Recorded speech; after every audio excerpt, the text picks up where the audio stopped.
What's up? What's up, everybody? It's your boy, the Show Off. Don't forget to like this video and hit that subscribe button. Subscribe to my page, man, so y'all can get notifications whenever I post new videos or whatnot. Because I don't have a scheduled time that I actually post videos. So if you want some good content, come and hit that subscribe button so you can be notified when I post some of this content. Now, I just wanted to take a minute to speak on the Revolt Summit. I placed the link up under there. Some real good shit in there. You know what I'm saying? The panel consisted of a lady named Tamika. I can't remember her last name. Candace Owens, T.I., Killer Mike. Guy named, I think his name was Jim Johnson. And another chick, I don't even recall her name, but she is a adamant Trump supporter.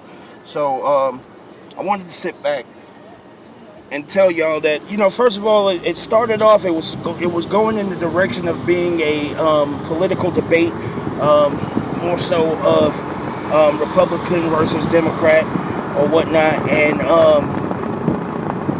I guess you take on, once you start supporting somebody or something, you take on the personality of that person, you know what I'm saying,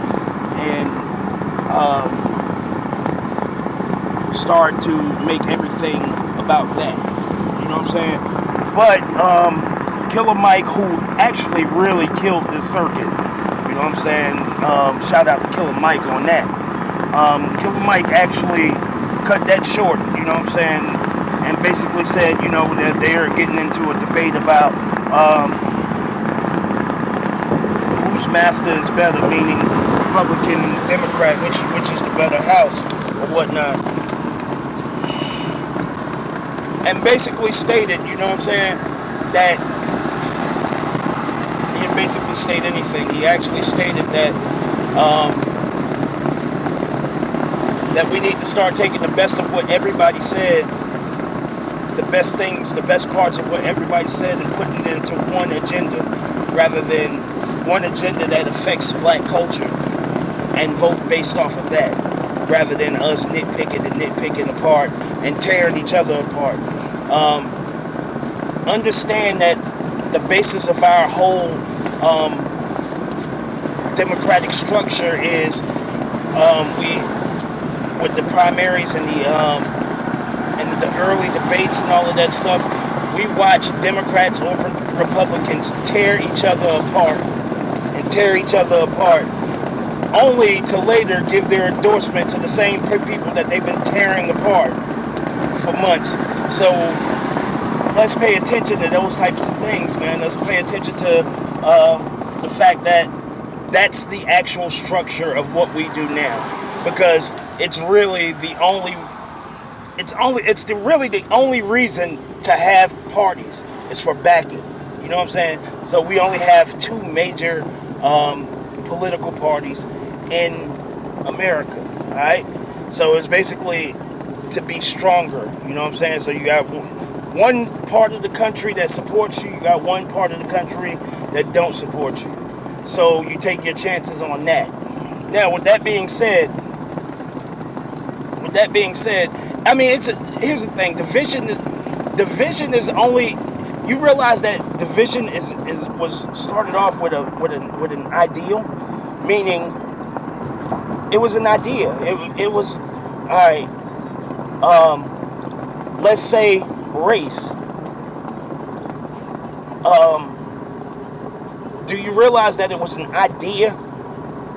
Before you separated people into black, white, or whatever the case may be, before that, everybody was just people. So then once you start separating separating into blacks, whites, Hispanics, Latinos, whatever the case may be, Indian descent, people of Indian descent, whatever the case may be, everybody was just people. So essentially, it doesn't really give you a reason to like people. Division only gives you a reason to hate people. or to dislike people, or to say I'm better than you. That's it. That's the only thing. So now you start, now divisions, all of these divisions, when you're talking about sexual orientation, and you start talking about, it's just so many lines, and so much, like, it's like so many lines that you have to be weary of crossing or whatnot when you even having a conversation. So when that's the only thing. So that leaks over to political parties. If you look at what the political parties do right now, they have a gang mentality. It is what it is. That's just what it is. You know what I'm saying? They have a gang mentality. All right, I'm gonna tear you apart until you win the nomination, and then we're one gang. I'm a ride for you. I'm going to go out and campaign for you, and push for you to actually win the presidency. Because at the end of the day, it only matters if my Crip brother or my blood brother actually wins this race. You see where I'm going with that? This is the same mentality that everybody. This is the same mentality that everybody criticizes that happens in the black community when we talk about gang violence and all of this stuff. Meanwhile, those same people are hypocrites, because those same people that are actually criticizing it are actually doing it. They live life like this. So that's why political parties really... Why do we even have political parties? If we have one goal, one nation, under God, indivisible. Indivisible. Everybody seems to, when we think about these words, everybody seems to forget what those words mean. It says indivisible. You know what I'm saying? So what's the fucking point in having a party? I'm gonna put my ideas up against your ideas and let them pick the best choice. You understand? In that structure, where it comes down to the two best people to run for president, in that structure, Donald Trump would have never been president. It just is what it is. So I say that to say this, is that we allow people to that we allow everybody to divide us, which is the biggest problem in the United States at this moment, is the fact that we're so divided by things that we can't even help. Like, we can't help what color we are. We can't help the things that we choose to do, because those are the things that we know. Those are the only things that we know. But like I said, division is only breeded on hate, dislike, or I'm better than you. Social standing. That's it. That's all it is. So that's the point that I'm making with that. Candace Owens made a really good point when she was talking about the separation of family. How the ideals of family are separated in the black community, and how they are not really upheld. And here's the reason why. All right. She said 74% of black fathers aren't in the household with their kids. It's a true statement. A lot of the overtone that you get from that is that black men are leaving their kids. Not always the case. You know what I'm saying? A man can't force someone to stay with them, whether it's for the kids or whether it's for love. All right, we make choices and decisions, and we have to live with those decisions. A lot of times it's not the black man who is keeping himself from his kids. A lot of times it's these women who sacrifice their kids and the kids' upbringing in order to feed and fulfill their wants and needs. Their wants and needs to try to destroy a man. So where that whole mindset comes from is this woman's empowerment thing. Yeah, let them make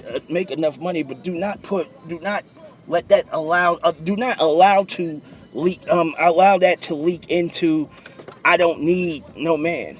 Because understand when they push that agenda, when the government pushed that agenda,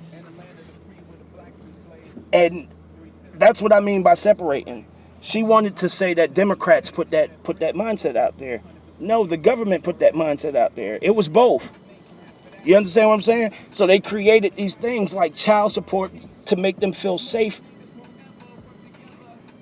to make women feel safe to say. She's also used the point, they use fear to control you. So that goes both ways. Not only using fear, what you fear to control you, but using something that gives you less fear of leaving a situation to also control you. So that's what they did with women when they started coming up with all of these things and all of these trends and these topics or whatnot that empower women. Because empowerment, you can empower a woman. Women tend to hear empowerment and associate that with independence. All right, you can empower a woman to do the right thing, and that's fight for their family, fight for their relationship, fight for whatever. You can empower a woman to do that. So with that being said, that I think a lot of people look at that and say, a lot of people look at that and say that men are leaving, and that's not always the case. That's not a fact. Most of the time nowadays, that's not the case at all. In most situations, that woman wants him to leave. That woman does things to him to make him leave. In most times, in most cases nowadays, it's not the same world that we used to live in, where a man would just walk away from his family.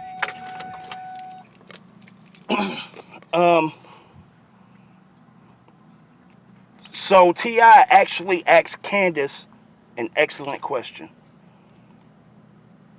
And a lot of people want to try to, it's like they try to say, oh, well, they shorten clips and this, that, and the third. But if you watch a whole interview, you cannot denounce, you can't fucking come back and say that that whole interview is available when Trump was saying about Charlottesville he was saying.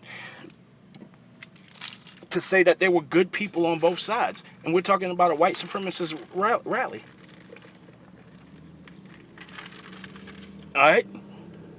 So,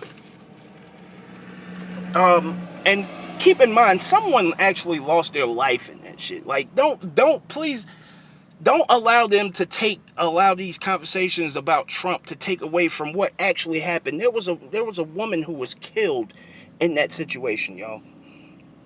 So I don't know which side she was on. It doesn't even matter. But hatred breeds nastiness. So for him to go on there and not really even, the only thing you could say is not really to know what to say. In the event, he should have went up there and said no questions. But to each his own. Now I'm going to take what he said as what it looked like, all right, to me. And most of us are. But don't go up there and tell me that what I saw him say is not what he said or not what he meant. I don't want that. So what T.I. was saying to her is, as a black woman, when you see a man who won't denounce white supremacy, and you will have black children that are growing up, and he asked both of the chicks this, what do you do? What do you do? How do you support anything on this person's bill or on this person's agenda? When that's how he feel, when he's obviously like, as president, when the Kaepernick situation came up, he could have spoke on that whole situation, and he could have he took the opportunity to speak on it in terms of don't cause trouble. Don't bring light to this subject. You shouldn't do that. You shouldn't bring light to the subject. But here's the thing. As a president of the United States, and this being a real issue, he could have took that moment to actually speak on police brutality. How does he respond? Actually, The way that he actually responded was to say what? The way that he actually responded was to say, trying to protect their head when they're putting them in the police car. Who cares? In other words, ram their head into anything, which is what? Police brutality. So don't tell me what, don't tell, that's the thing. People try to tell you what you heard and what you saw. You can't do that. Not to a brother like me. I heard him say that. You know what I'm saying? Just like the whole thing in the bus when he was talking about grabbing women's pussy. Oh, that's just locker room talk. No, when a man says something about grabbing woman's pussy or fingering her or whatever, that's not locker room talk. That's what he's talking about, what he actually did. All right? It's not locker room talk. So don't tell me what I heard. All right? And that's simply what it comes down to. We keep on talking about these things and these situations and all of this stuff. But the truth is, we're not going to have honest conversation and come to some sort of resolution that's best for us as black people. At the end of the day, there really is no point in us having conversations. I'm tired of defending people, man. I'm tired of saying who's better for us. Because when we're saying who's better for us, what we're actually saying is who's going to cause us the least amount of pain. And that's not good enough. And if you think it is good enough, then you're part of the problem. Show off.